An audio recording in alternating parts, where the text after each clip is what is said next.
Hi, this is Cheryl St.Pierre of Majestic Wire Artworks. In this video, I'm going to show you how to make this freeform finger swirled pendant. And this is going to be the first of a couple. I'm not sure exactly how many I'm going to do. I'm hoping for 3 different varieties to teach different skills. And it's basically just to practice finger swirling and beautiful things that you can make and take your creativity, and you know, the options are really endless. So I've got my tripod set a little higher. I'm hoping it still keeps me in focus because I'm going to be working with longer wires. So excuse me. So let's begin. I'm going to encourage you to look in the description for your measurements. I will say them, but apparently on some of my tutorials, I must miss gauges and measurements. So always check in the description and I will try and have everything there for you if it's not said in the video. Okay. And let's begin. So we're going to use 2 strands of 20 gauge wire, and I'm giving lots of length because we want to play with it. They're 3 feet long, and I'll have it in metric in the description as well. And oh, excuse me. It's nighttime here, so I'm trying to do this as best I can while I'm tired from running the day home. But let's see, I gotta try and stay in the camera because it's a smaller area. I want you to try and find approximately the center of your wire, and we're gonna make a loop. It's gonna be our first loop of finger swirling. It really doesn't have to be finger swirling for the first one, just because you're just finding the center. And then you need to decide how big, I got caught on the camera with that wire, how big of a loop you want it to be. And you need to decide, I got beads rolling around here, whether you want to put a bead in the middle of it like I did with this one. See how I've got a bead in the bottom, and I'm going to turn it over to the back so you can see approximately how big it is comparing to what I have here. There we go. So I can see that I'm going to be fighting with the camera a little bit, but with practice I'll get better. I'm actually, this one I've decided to put a drop from the bottom. So that's one of the options. You can choose to either wire in a bead in the middle of the loop like it did with this one, or hang a bead from it. And I've pre-wrapped a bead drop. It's really cute. I'm not going to show you how to do this in this video, but this is the bead drop. I'm going to bring it up closer, that I made out of a tiny little skirted crystal. And it's also called a bottle cap crystal, and you can also find it under as teardrop style crystals. So I got them on eBay. This one, I should measure it for you in case you're interested in buying yourself some. Let's see, it's approximately 12 millimeters tall. Yes, 12. And then wide, it's about 5 millimeters wide. So, and I put a 4 millimeter bicone on top, and then I just did a different type of wrap just to give it like lots of interest there. And if you really want me to make it, I could do a little tutorial just making this bead drop. But that's, I need your requests to see if there's interest. So go ahead and message me in this video and let me know. So let's go back. Now I'm going to plop the bead drop on because I've got it made ahead of time on the wires right now, and I'm going to work with it on there.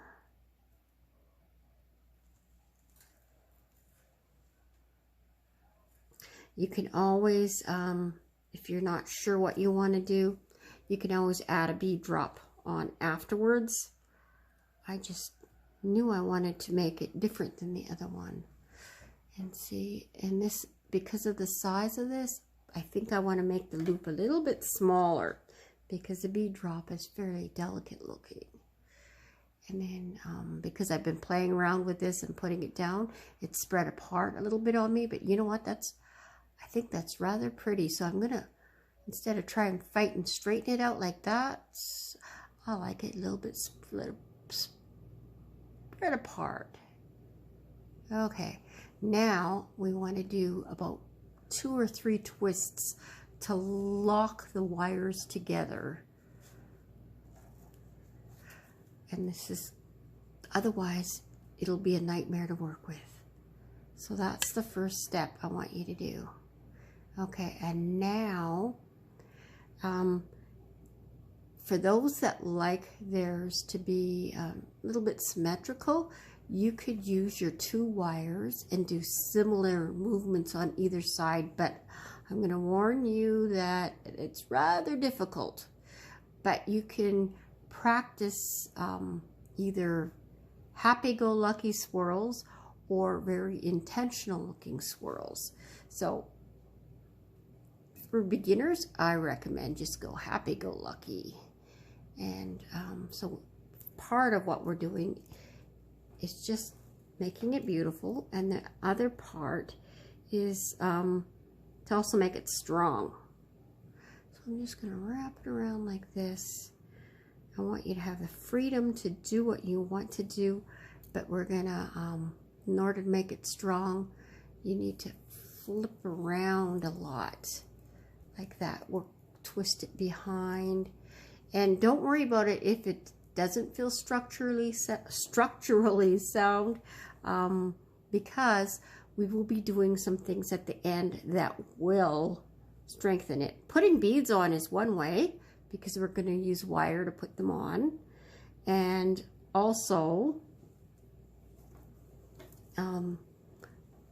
putting these spirals locks it together too, because if you look at the back, I've wired through it with the 20 gauge wire, so it's pretty sturdy, and that's the thing we're going to get at. And also, so you know, when I made that other one, it took 3 tries for me to be happy with it. So don't expect it to work out every time. You know what? I don't even know if this video will be a success, because I might not like the necklace afterwards, because I'm so busy talking, I'm really not focusing on the swirls I'm making. I'm just kind of, these really are freeform crazy swirls. So I'm just going to keep working. I don't know if you'll be able to follow what I'm doing, because I really don't want you to, whoops, sorry, I really don't want you to try and copy it exactly, because you'd be setting yourself up for disappointment, because I can't even duplicate myself with these. So it's just feeling the movement. How else can I say it? Just making it look beautiful as best you can. Okay, and you do want some depth to it. You want some loops big enough that you could put beads in the middle. You can plan the beads afterwards to see how things turn out.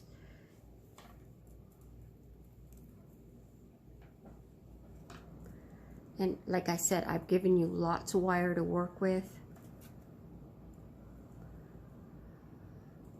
And I recommend using soft copper, because you really wouldn't want to do this with sterling silver, because 2 times 3 feet of sterling silver and then you're not even sure it's going to turn out.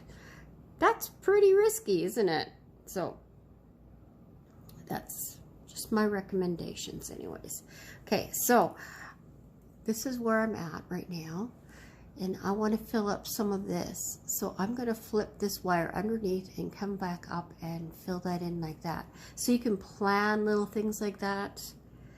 So I'm going down to the back. Okay, so now it's at the front, it looks like this, and I'm going to just come around here and do a swirl over those wires, and it keeps moving. So I'm going to go like this. Okay, so now it's like this, and it's springy, and I'm going to flip it underneath here again, and that'll kind of lock it in place.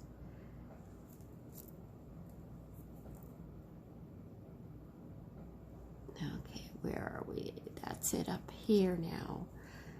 Okay, and now I'm deciding what to do with this one, because you kind of like do a little bit from one side and then another little bit on the other side. You just because you have to work with, how do I describe it? You have to have them working together.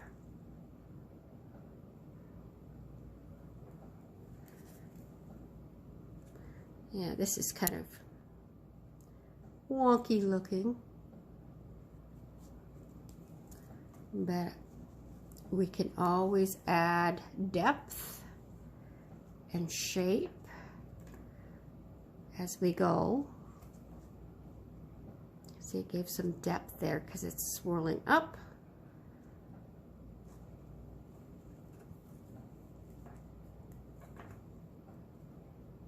And sometimes you take the ends of the wire, and I'm gonna, before I do this, I'm gonna give it some more shape, and then I'm going to make the ends go down in this loop, and that'll give it some structural strength.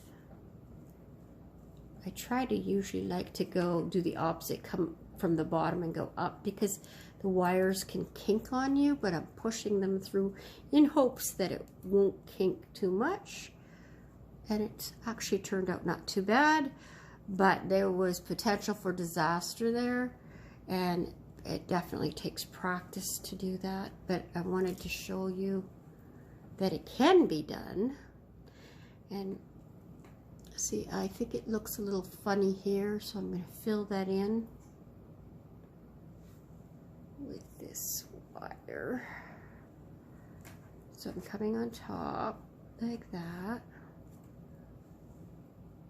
I tend to like double swirls a lot. You'll notice that.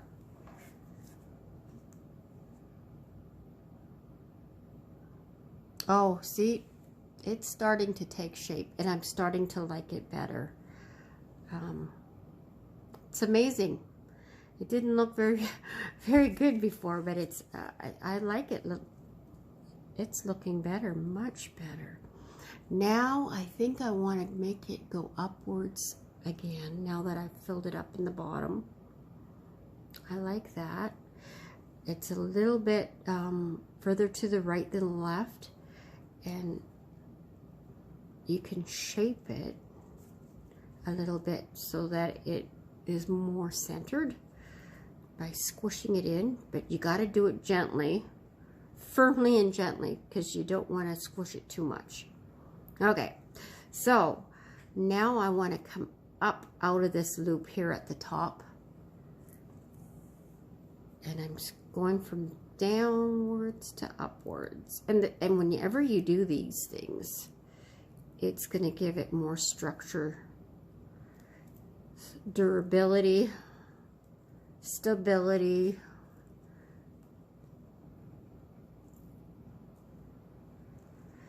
Okay, so there we go, and now I have a sturdy point to work from instead of a loose loop that can flip upside down and whatnot.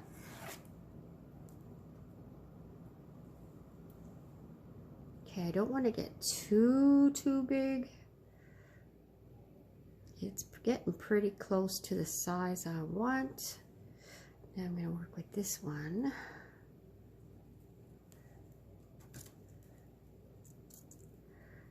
And I'm going to go lock it through that loop that I just made with the other wires, but I'm going from the top. So I'm going to give it one more swirl just to get me there. And they're shorter, so it's a little bit easier. And I'm pushing it down. I'd rather push it down from coming from the top than pulling, because I have more control over it kinking, whether it's going to kink or not. Okay, at this point, let's see. Get you in camera. How does that look?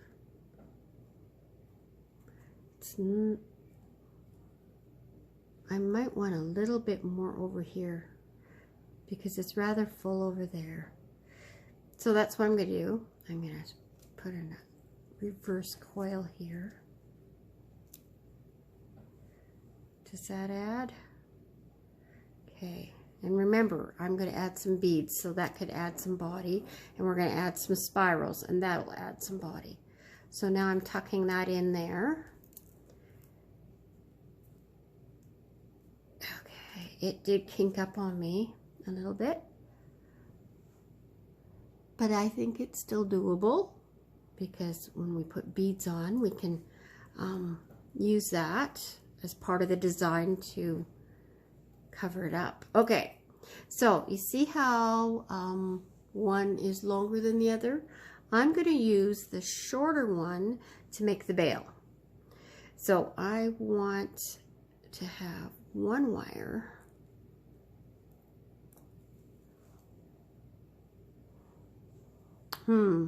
thinking here. Yeah, it's about, let's measure it.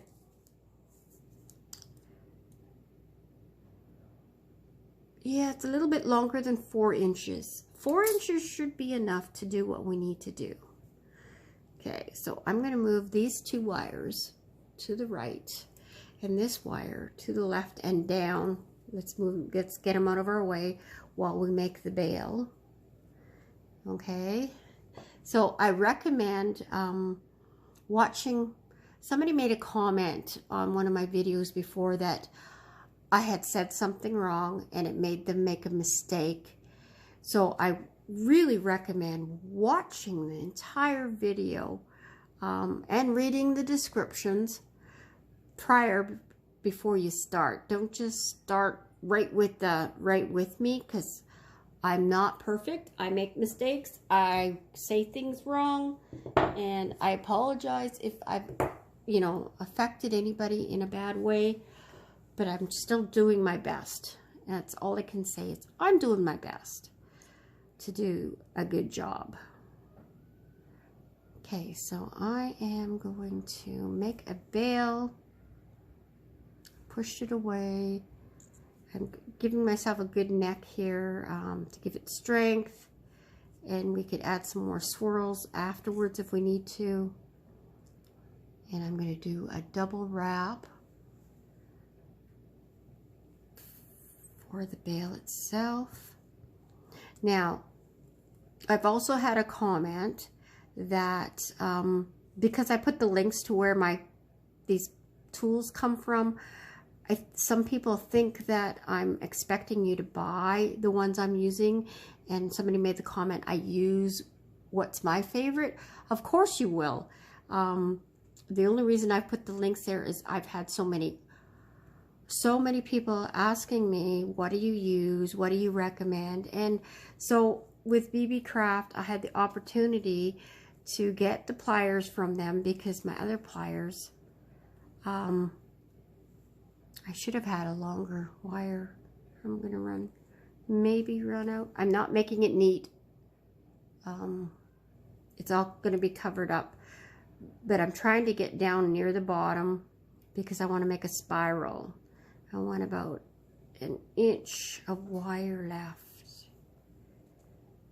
Okay, so as you can see, it's not neat, but I made it down. That's going to help make it strong. And I got enough to make a spiral going upwards to cover up the wire wrapping.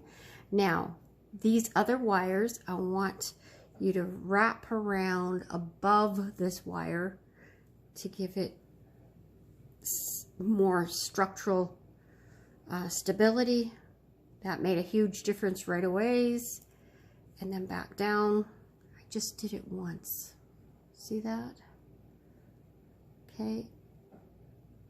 And then I'm going to do the same from the other direction with this one. Again, we're going to go above the 1-inch piece of wire and just wrap around once. And well, it's actually 1.5 times because I'm on the other side, and that's okay. And then the next thing I want you to do is make a spiral covering this wire up. You might want to crimp it together or squish it together just so it lays a little bit flatter. Okay, there. Now I'm going to make a spiral, my traditional spiral. If you feel like you want a spiral that you start with your round nose pliers, that's your choice. I prefer using my chain nose pliers because they're stronger than the round nose pliers.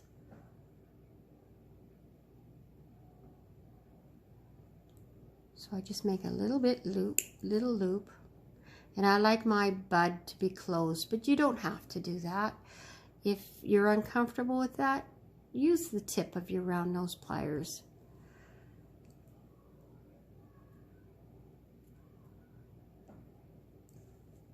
You know, it's what you're comfortable with, what you can do the best quality work you can with. My grammar there. I have a little bit of a hole there.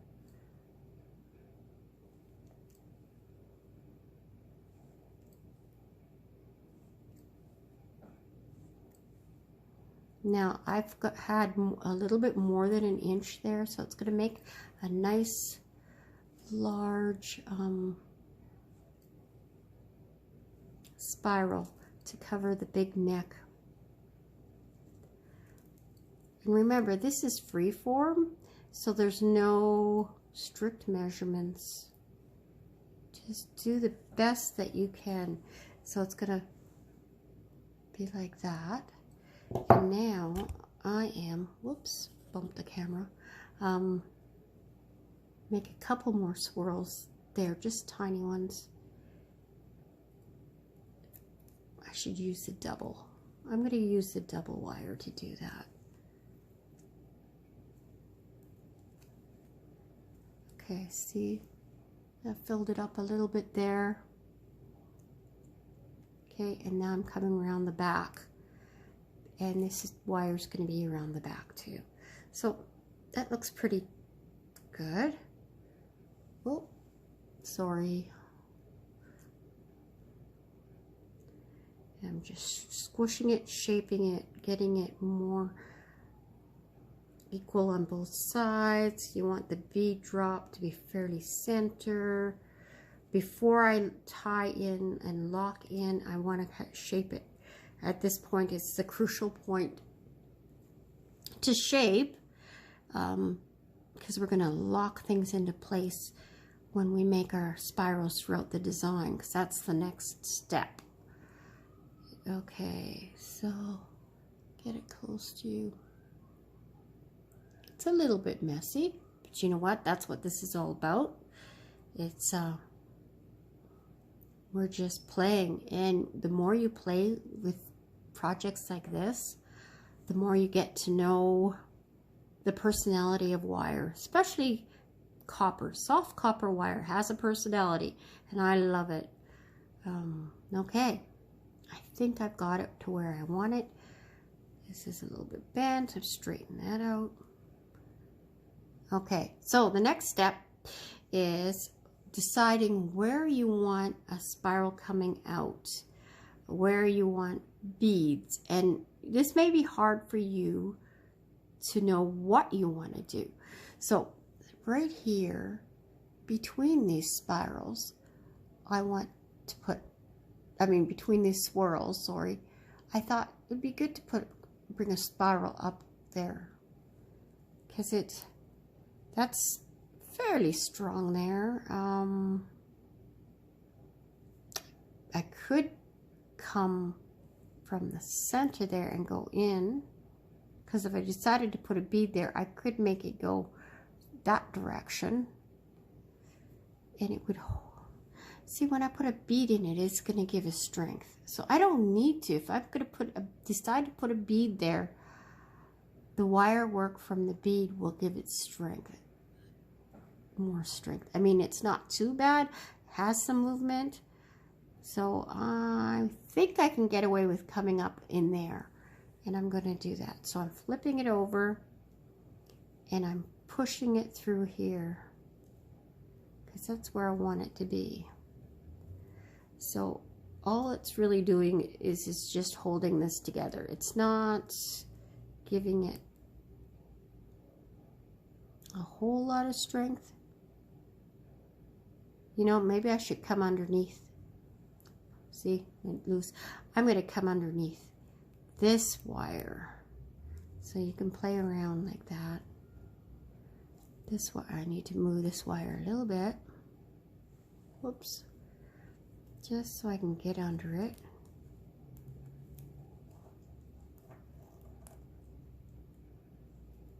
Can be challenging. And now I'm going to take my chain nose pliers and I'm going to grab that wire and pull it upwards. Okay, so that did definitely add some strength when I did that. And I'm pulling it this way because I want the spiral to go that way. I don't want a huge one there. So I'm going to make it, let's see, about 3/4 of an inch long. 3/4 of an inch would be approximately 2 centimeters long. And I'm going to put that spiral in right now, because you got to do it bit by bit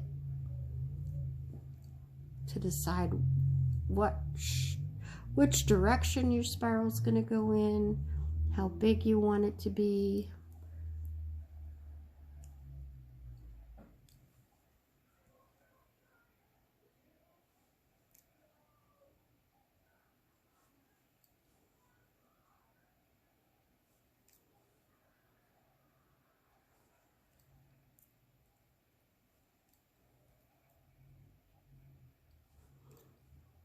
So you're not only learning about finger swirling here, but how to make it more structurally sound.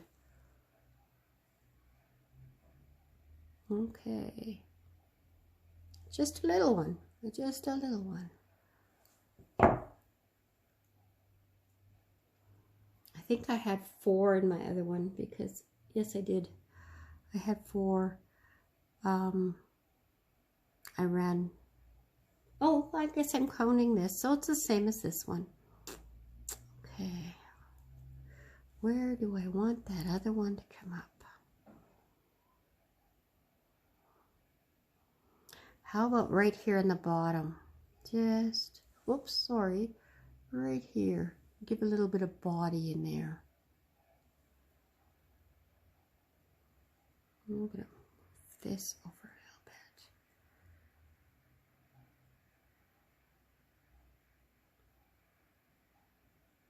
So yeah, okay. So grab one of these and I'm going to stick it up right there. Grab my chain nose pliers and pull it through. Steady but tight. Oh, did it catch? It did. I'm going to undo that because it caught my bead drop. Okay, so I'm actually putting it through the bottom loop in the top of it. And so I've got to make my bead drop at the bottom. Okay, pulling it tight. See at the back, it's right there.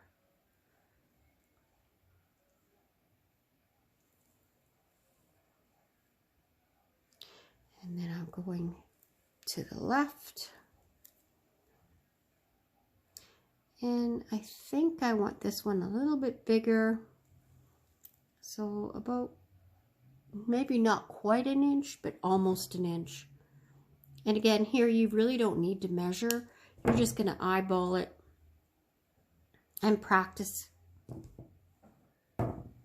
By the way, these snippets, save them because they're great for making bead drops. Matter of fact, this bead drop, I used a wire I snipped off of the other pendant to make. So they're long enough that you can work with quite nicely. I usually have a cup that I put them in and on my desk, and I can just pull them out when I need it. I mean, copper isn't overly expensive, but why waste it, right?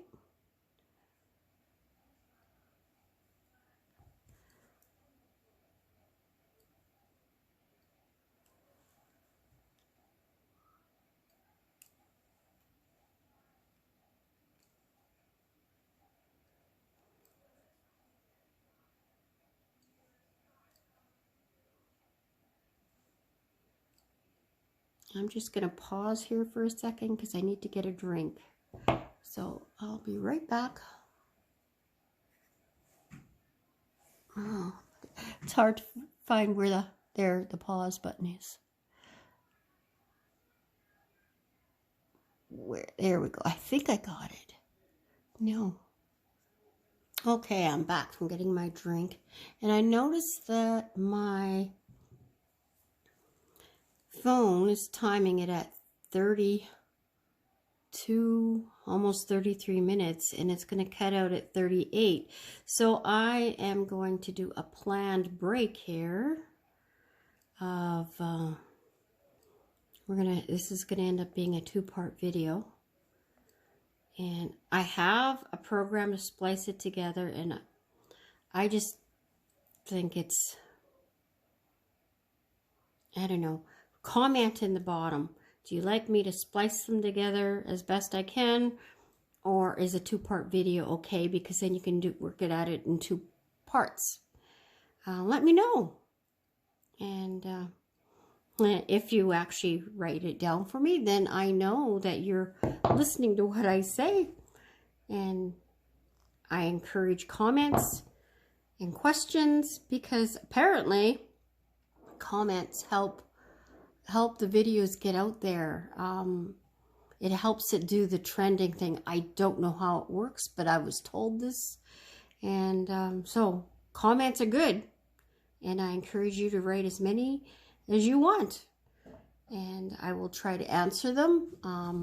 It's not always easy. Sometimes, like, I had all my comments disappear on me when they changed over the format of YouTube, so it just wasn't working. Anyways, I'm going to pause this now and go to part B, and we'll see you in a bit.